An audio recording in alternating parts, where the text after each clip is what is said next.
So it's one of those bad news, good news situations. Bad news, Falcon and the Winter Soldier is now over. Good news, that show was actually based upon comic books, so there's still plenty of entertainment to enjoy.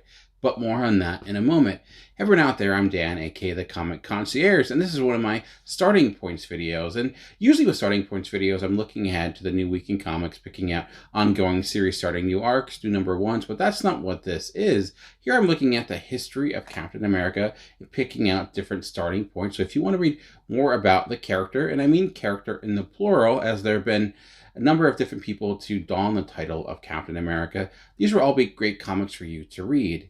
And let me explain what this video isn't. This is not a list of the best Captain America comics. Something like Captain America No More I think is a great story, but not necessarily the greatest place to start reading Captain America. This is designed so whether you're never read a Captain America comic before or a comic book before, these are all comics you can pick up and you don't necessarily need any type of background knowledge. They're all extremely welcoming to new readers. So I'm going to try to give you a lot of different flavors and a lot of different styles of the character and characters. So no matter your taste in books, hopefully there'll be something here for you to enjoy, something that will catch your interest. I thought I'd start with a comic book that is getting a lot of attention because of the TV show. I think more attention now than it ever did because of the showing up of Isaiah Bradley in Falcon and the Winter Soldier, and that's Captain America Red, White, and Black. This is written by Robert Morales and Kyle Baker, and reading this, I read it for the first time, honestly, recently because of the TV show, and I was just blown away with just how abrasive it was as a comic book,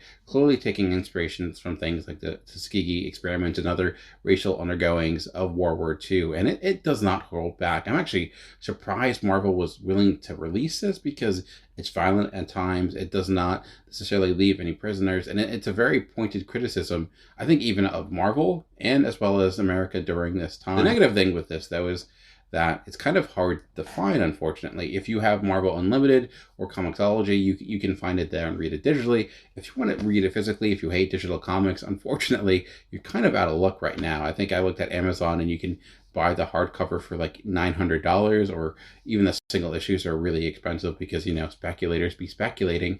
But hopefully Marvel will see all this attention this book is getting and reprint it in some way or fashion. But if you are really interested, like I said, you don't necessarily have to spend that amount of money. You can check out Marvel Unlimited. You can get a free trial or Comixology and spend, you know, a fraction of that and read this book. And it's really deserving of it. The art style is definitely different. I think some people might be a little bit taken back by it, but I think allow it to kind of take you in and understand the story that it's telling. And I do plan on doing another video specifically on this comic because there's a lot to dive into.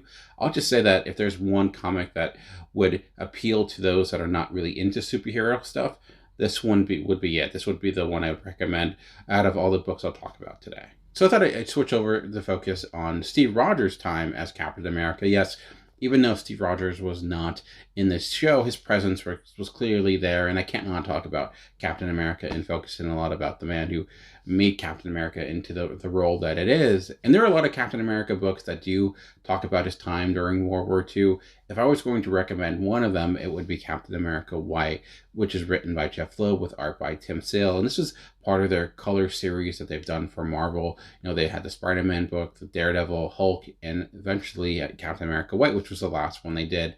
It did take, you know, forever to come out, but eventually it did. And you saw this, you know, mission of Captain America and meeting up with Nick Fury and the Howling Commandos for the first time. And that is probably the best part of this book, is just the back and forth between Fury and Rogers, because you definitely see that I don't necessarily see eye to eye at first. Fury doesn't necessarily buy into this Boy Scout of Steve Rogers. He thinks he's just like this pawn of the military complex, but they get into, you know, form a relationship as they see that, you know, maybe they're into this fight for the same reasons. And love Tim Sale's art. I'm not a huge Jeff Loeb fan, but when he teams up with Tim Sale, just magic happens in the comic book world, and that's the case. Maybe it's Sale just, you know, being able to find what works with his work and utilizing that. So if you're looking into getting into more of Steve Rogers during World War II, this is one I would recommend. One thing you're going to notice with this list is that it's probably much more modern. I'm not going to have a lot of older comics because, again, I'm thinking of people that are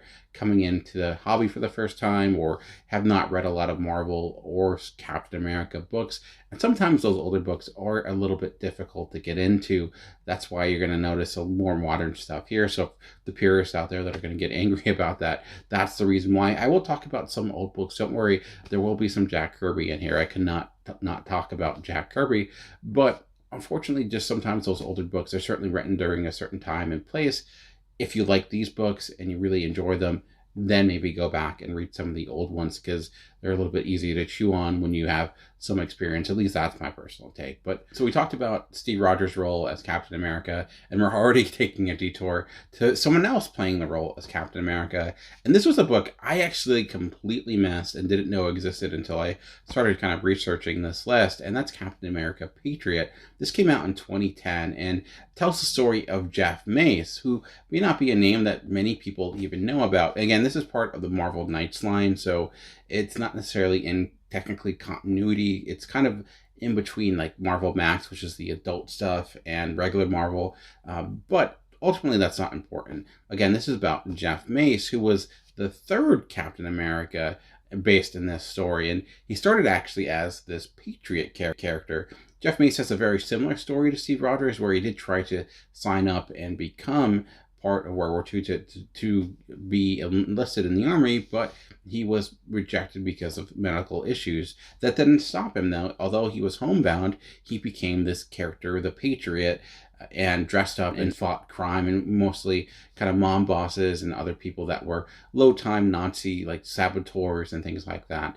But eventually, he ended up growing in that role and becoming the third Captain America after the Captain America that replaced Steve Rogers died. And what's really interesting about Jeff Mace's story is that he is just a normal guy. As I mentioned, he was medically rejected, and what you see him struggle with responsibility on this role, both in a physical sense and on what it represents as well. And when he's tussling with some villains, they just notice and make fun of the fact that wow, Captain America, you seem slower. Now people catch his shield because he can't throw it as hard as other individuals. Even Namor who's a big part of this, doesn't necessarily respect him because he's not Steve Rogers. He's not the person that has earned the right to wear the stars and stripes, but you see him progress in that role. He also struggles with responsibility of the role as well, and how it limits what he can do, how he can't even go to a friend's funeral because that friend was dishonorably discharged from the army, even though it wasn't necessarily for legitimate reason. It's also a time and place we don't see a lot of stories really take place, right after World War II, or as the Cold War is heating up, and you have a very different conflict. Obviously, they're not fighting the Nazis, they're fighting other individuals, and I thought it was a great examination on the role of Captain America and every facet of it. I think you could read this and realize why holding the shield, which was a big part of Falcon and Winter Soldier, is what it is. It has very similar themes in that way, but just in a very different time and place. And speaking of time, we have Captain America, Man Out of Time. And really, I could have done a Captain America Starting Points video just about Mark Waid's run on the character of Captain America, because he has so many different stories. He has the Captain America Return story, which you can check out. The later run he did was Chris Samney, which is fantastic. One of my personal favorite Marvel books over the last few years. But specifically, I'm looking at Captain America, Man Out of Time here. And this takes place right after Steve Rogers is unfrozen from the ice, as the Avengers look down upon him, just realizing that he, in fact, is Steve Rogers. And after they are kind of turned to stone, I don't want to give anything away, he gets lost in New York, Home Alone style, working with Rick Jones to figure out what is happening. He's not believing what is going on, thinking it is some sort of trick or some sort of playing of the mind. And he's getting exposed to New York kind of on his own. And you just see him trying to realize what in the world is happening, as this is not the New York he knows and loves. What this does is allow you to see just how much of the world has changed from when Captain America first fell into the ice until now. Just how much the world has evolved and is different. Like, one of the first things that happened, he ends up getting attacked because he tries to save someone, and it doesn't go necessarily as he expected. And it's a lot of that, him very much the fish out of water story, but Captain America. Mark Waid is one of the best Captain America writers ever. He just really hits the sensibilities of the character. He's also really good at capturing the old as well as the new. So this is a story right in his wheelhouse, and when you have art by Brian Hitch, it's also going to look great as well. Most of the Captain America books don't necessarily focus on the man at a time aspect all that much anymore. I mean, by this time, he's been out of the ice for so long, you can kind of understand it. So a book like this is really just a good refresher to realize what that effect can have on a person. It also just has that old school Captain America feel as well. So it may not work for everyone because some of the things do feel a little dated, even though this is a recent comic. But if you really like that take on the character, you're really going to enjoy this story. I could not do this list without at least doing one Jack Kirby take on the character of Captain America. That would be sacrilegious. I did do a video on Captain America #1 that you may want to check out. That could also be a starting point. I mean, that is the very first issue, but something more modern is Captain America Mad Bomb. That takes place in Captain America issues 193 to 200, and the story is exactly like it sounds. This Mad Bomb, which is shaped like a brain, goes off in the city of New York, and Captain America and Falcon have to try to stop the city of New York from going crazy and killing itself. Literally, they have to stop normal citizens who simply can't control themselves from hurting each other. It's a very delicate situation. It's very, very challenging situation. It just shows the amazing imagination of someone like Jack Kirby, who's clearly took stuff that he learned from doing Fantastic Four and New Gods and brought it into the world of Captain America, a character he knew pretty well before writing this story. And he's written so many great Captain America books, and many would argue this may actually be one of his best, if not his best, take on the character. And what's also really cool about this story is that last year they did a Marvel Snapshots book that touched upon this story, which was kind of a side story that told more of the street level perspective of this. It was written by Mark Russell with art by Raymond K. Perez, and it's a good partnership with this book. I would say you can kind of read that Snapshot book without reading Mad Bomb.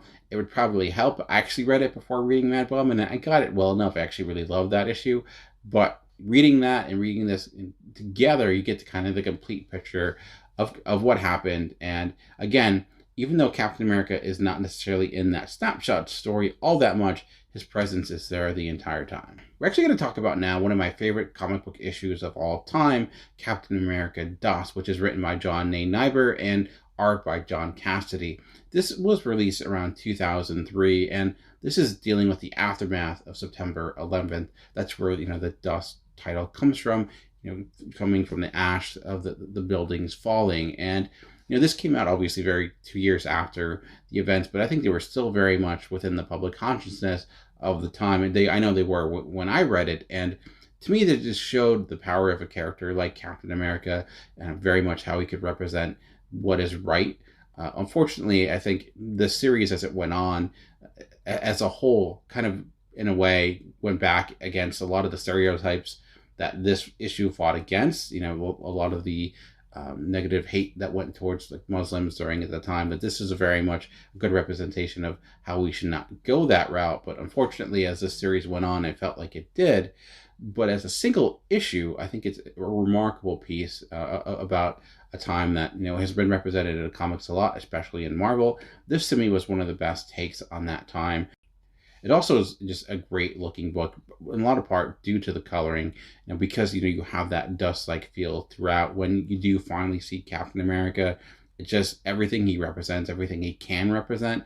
There's just that element of hope there, in a time and place when it was really needed. So it may not be as effective, 20 years later after those events, but at the time, I think it still personally stuck with me. So maybe I'm overrating it in that sense, but I think as a single work, it is still really good.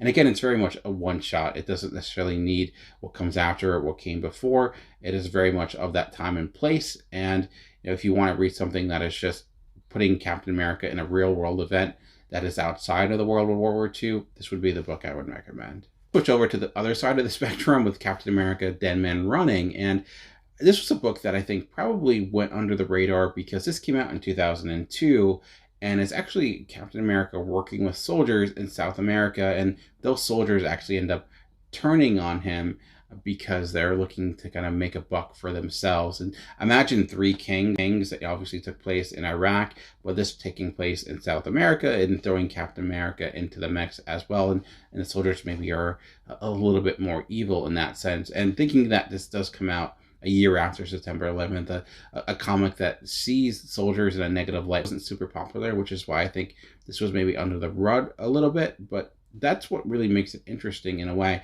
seeing Captain America in this light and outside of the normal setting that we usually see him in. This isn't World War II. This isn't America. This is, another country, and seeing him working against soldiers and their ideology compared to his. It's a good kind of juxtaposition of those two worlds, maybe a little bit more heightened. And it also has an art style that I really dug as well. Again, it may not work for everyone. It's very stylized. It's not necessarily something you technically see often in a Captain America book, which is why I liked it. But again, if you want something that's off the beaten path from your normal Captain America stories, if Captain America is a character you typically don't like or like the message that he's portraying, this may actually be a good book to read, because I feel like it does a lot to counteract that common take on the character. Before we get into other characters that take on the Captain America role, I have one more story, although it kind of has other people taking the role of Captain America, with Captain America The Chosen. And this is another one of those Marvel Knights books. As I'm doing this list, I'm actually really missing Marvel Knights, because it's kind of this prestige title where you got an author like David Morrell, who wrote Rambo, to do a Captain America book. And if you know Rambo, obviously things get very extreme with the movies, but the very first movie, is this take on veterans and, and kind of the impact of war, which is kind of what Captain America The Chosen is. It's a very different take on the character of Captain America, because Captain America isn't necessarily really in it. It's again about the role of Captain America and soldiers in general. It focuses on a soldier in Afghanistan. What's interesting about this book is that there's a science fiction aspect of it matched with a very grounded story. Like, this obviously takes place in Afghanistan. These are soldiers that look like real soldiers dealing with firefights that feel real.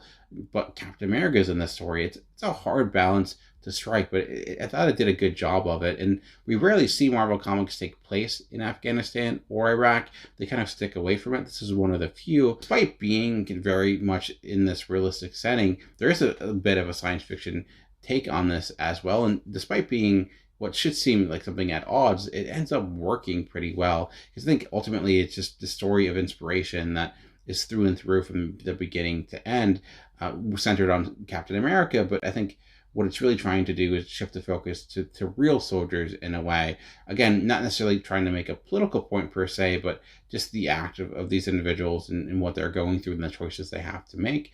So again, this is another book I think would be really good for someone who is not your typical fan of superheroes or your typical fan of comics in a way, because it's kind of like a superhero story that you've never really seen before, because it's a superhero story that has superheroes in it, but they're not at all the focus of the story.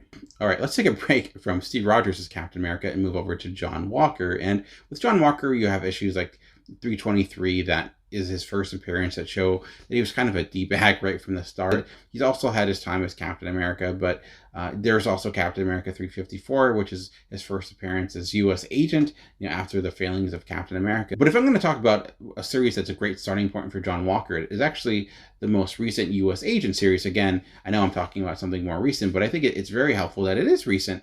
And this is written by Christopher Priest, who I think does a good job of approaching a lot of similar topics as the TV show, Falcon and Winter Soldier, and in a lot of ways doing a better job of kind of expanding upon them in a way that really you get when you have a limited creative team compared to an entire TV show. John Walker is one of those characters that's really hard to write well for a long period of time. Him showing up for an issue or two as someone that you love to see punched in the face is one thing, but when you have an entire book surrounding him, that's an entirely different story. And I thought this did a good job of making him more consumable as a character, and not necessarily making him more sympathetic, but giving you more understanding of who he is and making him more captivating of a character and less annoying of a character that you just want to see kicked in the face in as many times as possible.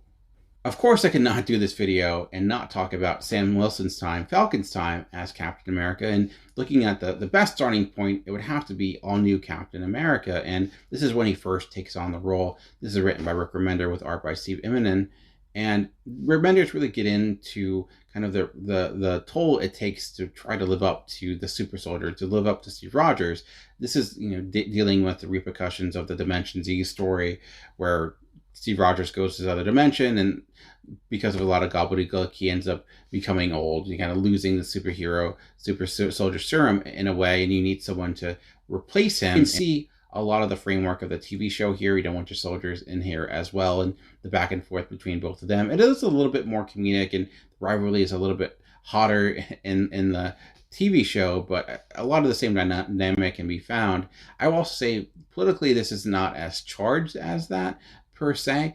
I'll get to another series if you want something along those lines, but I think it does get into just the challenge of living up to an icon like Steve Rogers and the challenges that Sam Wilson does go through because of that. So if you really want to see more of that, kind of get the idea of where that part of the TV show is kind of coming from, this would be the series I would recommend checking out. Now, if you want a Captain America book that is much more politically focused, I would advise getting Captain America Sam Wilson. And this took place when Nick Spencer took over the character of Captain America. You had this book, you also had Captain America Steve Rogers going on. And hey, great, we have two Captain Americas. Unfortunately, that's when Captain America got his groove back and also decided to be an agent of Hydra because, reasons. And that necessarily didn't go all that well. We're still dealing with repercussions of that book in Ta-Nehisi Coates' run that's going on right now, which is why I actually didn't bring that into this video, because that is not necessarily a new reader friendly run compared to some other ones I talked about. And this Captain America Sam Wilson book, though, specifically is very politically charged. It gets into police brutality. This is the idea of protection, the role of the government, race, and pretty much all the key issues that we get in the TV show are brought here. Some may say a little clumsy compared to the TV show and other comics. I wouldn't necessarily disagree. There's certainly passion in this book. It's not necessarily the best Captain America story I would advise reading. However, if you want that flavor, if you really enjoy that take on the character and just kind of no holds barred, approach to these important issues, this is probably the most recent book you would get that takes on that type of story. I'm going to talk about one more Falcon-related Captain America story, and technically it's not Captain America, but hey, this is inspired by Falcon and Winter Soldier, so why not talk about Falcon and the Winter Soldier? No, I mean actually the Falcon and the Winter Soldier comic that came out in 2020, a book that I think was a victim of bad timing. That was probably designed to come out around the same time as a TV show, but because of, a pandemic, things happened and it got really kind of missed by a lot of people, including myself. I did recently catch up with it, and I actually really liked it. This is very much written in the tone and style of the cinematic universe. So if you really enjoyed the TV show, this what I would say is like the downloadable content of the TV show, where it's not necessarily to the same level as deep or as well polished, but it's a lot of what you like. And if you want more of it, this is kind of there for you. And despite the fact that it was overly missed, now we are seeing it come out in collected form. And again, it's available digitally. So if you're like myself and missed it, I was actually surprised about how good it looked as well. The art was pretty on. So this would be the one book I'd recommend if you want something that is as close to the TV show as possible. This would probably be your best bet regarding all comics I talked about today. Now, I usually end the Starting Points videos with my pick of the week, the book I am most excited about. So I thought I'd end this video with the book I'm most excited about recommending, the book I think is the best starting point for Captain America, because personally biased, that is my starting point with Captain America, and it's Captain America Winter Soldier, the Ed Brubaker, Steve Epting run on the character. It came out in 2004, and this is a defining run for the character. Now, this is very much the Captain America we know now.